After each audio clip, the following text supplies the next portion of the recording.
آج سے 2-3 سال پہلے اگر آپ دیکھیں تو ترکی کے بارے میں زیادہ لوگ نہیں جانتے تھے، خاص طور پر اس معاہدے کے بارے میں جس کی آج میں ذکر کرنے والا ہوں اور آنے والے ترکی کے بارے میں بتانے لگا ہوں کہ یہ معاہدہ کیوں کر ہوا اور اس معاہدے کے کیا اثرات ہیں، اور یہ معاہدہ 2023 کو ختم ہونے والے۔ یہ وہ چیزیں ہیں جو کہ آج سے 2-4 سال پہلے بہت کم لوگ جانتے تھے، اور ترکوں سے ایک محبت کا جو جذبہ پیدا ہو گیا، وہ جاننا چاہتے ہیں کہ یہ آخر معاہدہ کیا ہوا، اور یہ 100 سالہ زنجیروں کی اور غلامی کی بات کی جاتی ہے وہ آخر کیا ہے۔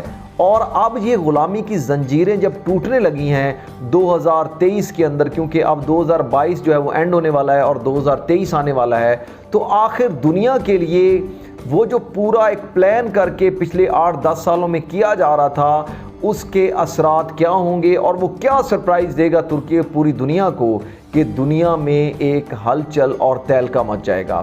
تو آج کی ویڈیو بھی اسی بنیاد پر ہے کہ 2023 کا آزاد ترکی دنیا کے لیے کیسا ہوگا۔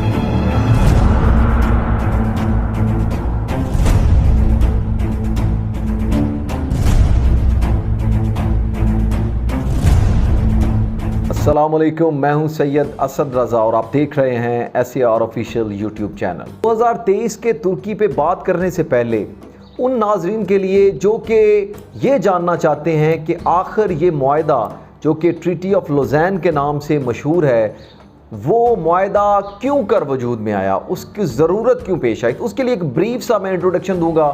اس کے بعد اس معاہدے کی وہ خطرناک شرائط بتاؤں گا کہ جس کی بنیاد پر ترکی کو غلامی کی زنجیروں میں جکڑ دیا گیا اور ایک آزاد ترکی بظاہر قید میں نظر آتا ہے۔ وہ کون سی خطرناک شرائط ہیں وہ آپ کے سامنے رکھوں گا، اور ان شرائط سے اب 2023 کے اندر جو ترکی آزاد ہونے والا ہے، اس آزادی کے بعد ترکی کی کیا صورتحال ہونے والی ہے، یہ سارے آپ کو سرپرائز دوں گا اور ساری باتیں بتاؤں گا۔ لیکن اس سے پہلے ایک بریف سا انٹروڈکشن کر لیتے ہیں ان ناظرین کے لیے جو کہ واقف نہیں ہیں کہ یہ ٹریٹی آخر کیوں کر کیا گیا، اس کی وجہ کیا تھی۔ تو ارطغرل جو ہیں وہ ایک بہت بڑے سردار بن کر سامنے آتے ہیں اپنی زندگی کے اندر، اور اپنی زندگی کے بعد جو ہے وہ ان کا سب سے جو چھوٹا بیٹا ہے عثمان غازی، جس کے اوپر کرل عثمان سیریز ایک بنائی گئی ہے اور وہ جاری ہے، تو وہ جو ہے اس کے اندر اپنے باپ جیسی صلاحیتیں وہ پوری طرح کوٹ کوٹ کے بھری ہوئی نظر آتی ہیں۔ ایک سچا مسلمان، بہادر مسلمان،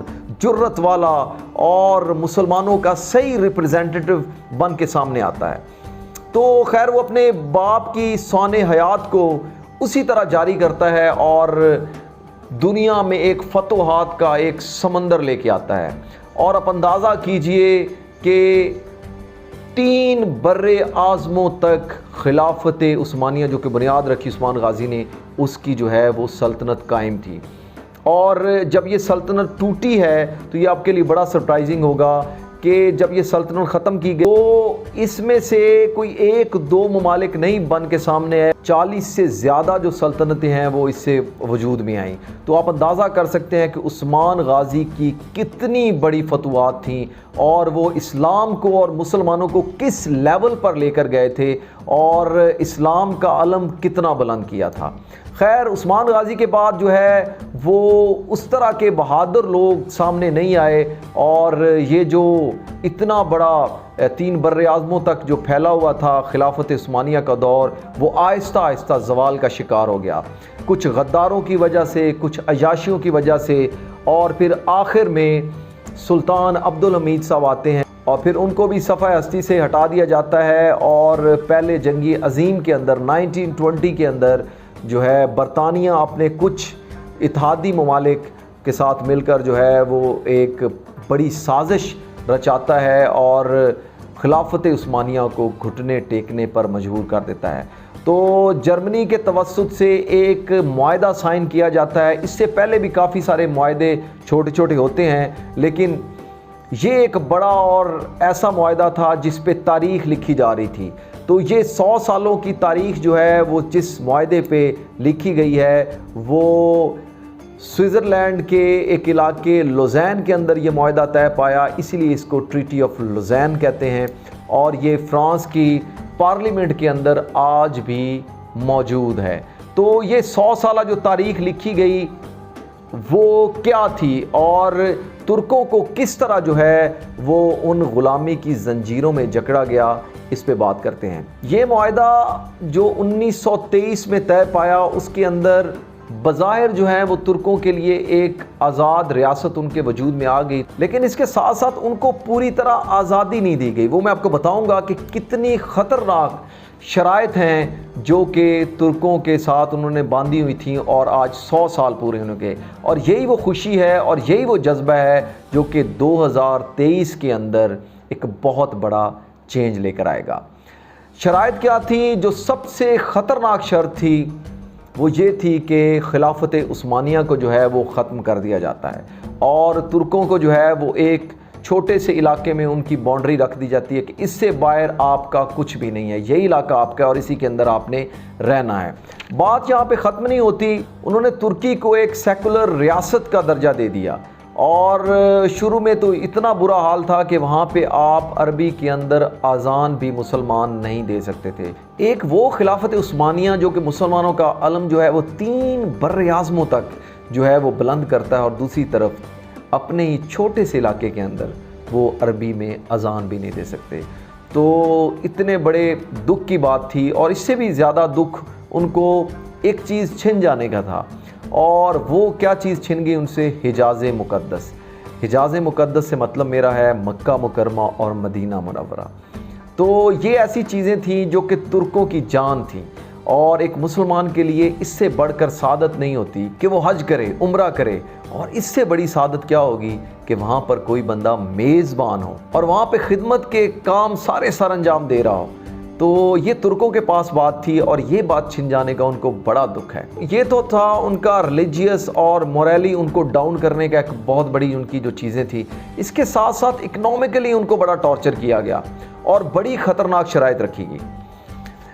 सबसे बड़ी जो शर्त थी वो थी उनके पास एक इस्तांबुल के अंदर एक साहिल है बॉस्फोरस के नाम से, उस साहिल को उनके पास होते हुए भी उनके पास नहीं रखा गया। कैसे नहीं रखा गया? कि उसको एक इंटरनेशनल पोर्ट का दर्जा दे दिया गया कि यहाँ पे जो जहाज़ आएगा, जो जाएगा, तुर्की वाले उससे कुछ भी नहीं लेंगे, तो तुर्की का उससे कोई ताल्लुक़ नहीं है।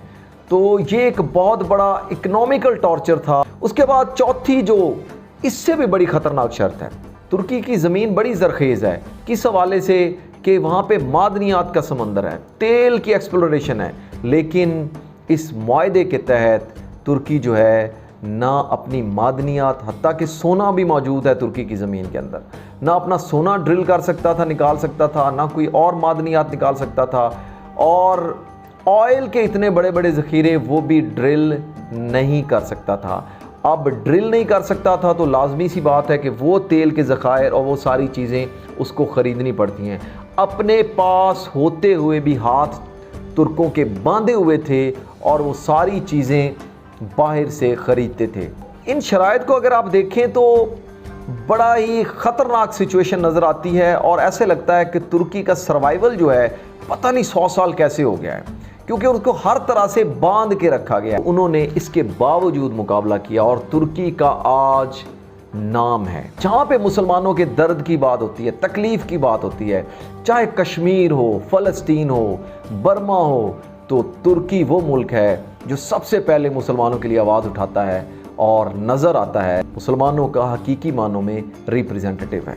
अब सबसे बड़ा सवाल, 2-3 साल पहले बात थी कि 2023 कब आएगा, अब आ चुका है 2023, और 2023 के आने से पहले जो सबसे बड़ा स्टेप लिया गया, लोग कह रहे हैं कि शायद एम ही लिया गया है और इसकी कोई वजह नहीं थी।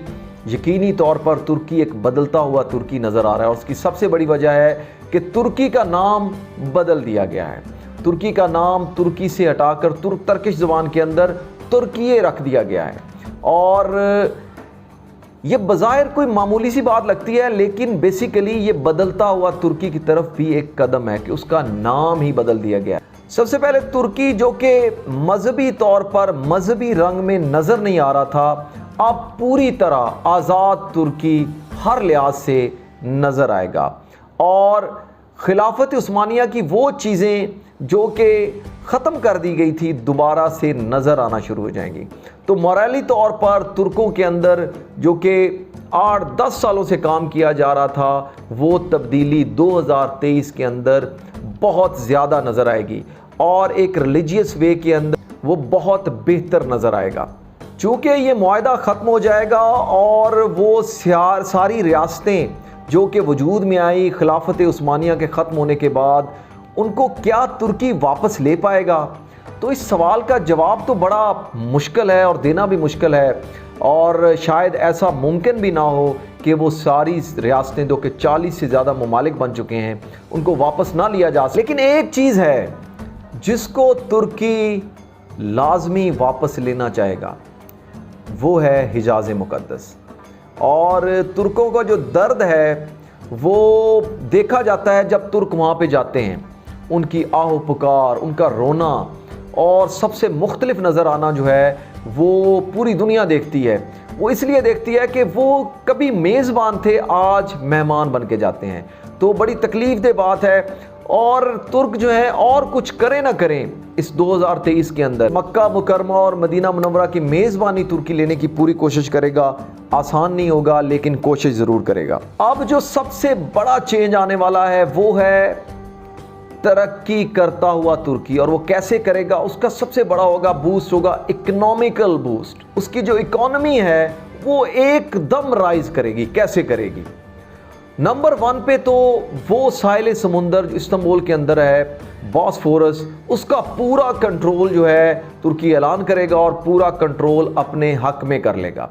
जब वो कंट्रोल हासिल कर ले, पहले जो फ्री में हो रहा था, अब तुर्की जो है उन जहाज़ों का किराया हासिल करना शुरू कर देगा।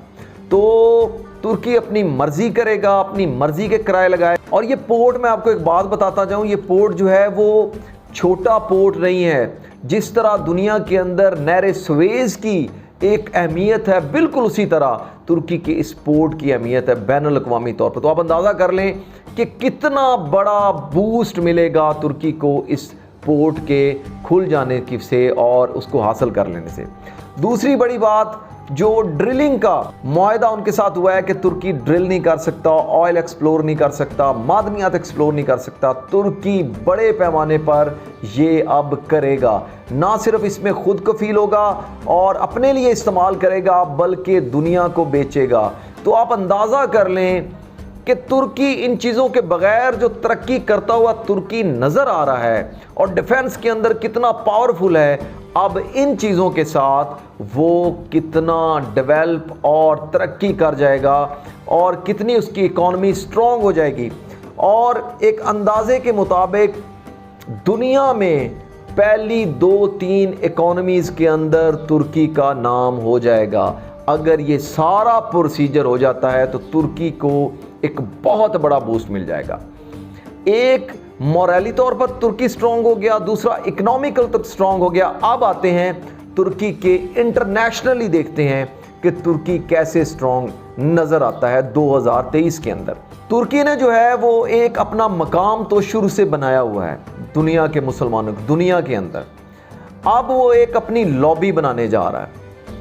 लॉबी कैसे बनाने जा रहा है? पाकिस्तान के साथ उसने अपने ज़बरदस्त जो हैं वो एक रिलेशनशिप कायम किए हुए हैं, क्योंकि वो समझता है कि पाकिस्तान जो है वो वाहिद इस्लामी मुल्क है जो कि न्यूक्लियर पावर है। तो पाकिस्तान के साथ स्टैंड करना और पाकिस्तान के साथ उनका स्टैंड करना जो है, ये दोनों ही बड़े ज़रूरी नज़र आते हैं।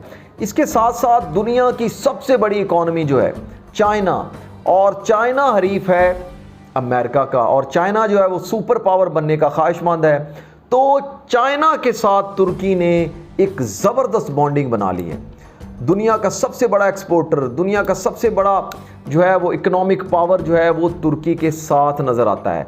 अब जब तुर्की जो है वो इतनी ज़्यादा उसको बूस्ट मिलेगी, उनको पोर्ट मिल जाएगा, एक्सप्लोरेशन होगी, तो चाइना के साथ वो मिलकर एक बहुत बड़ा जो है वो और ज़्यादा बड़ी इकॉनमी नज़र आएगी।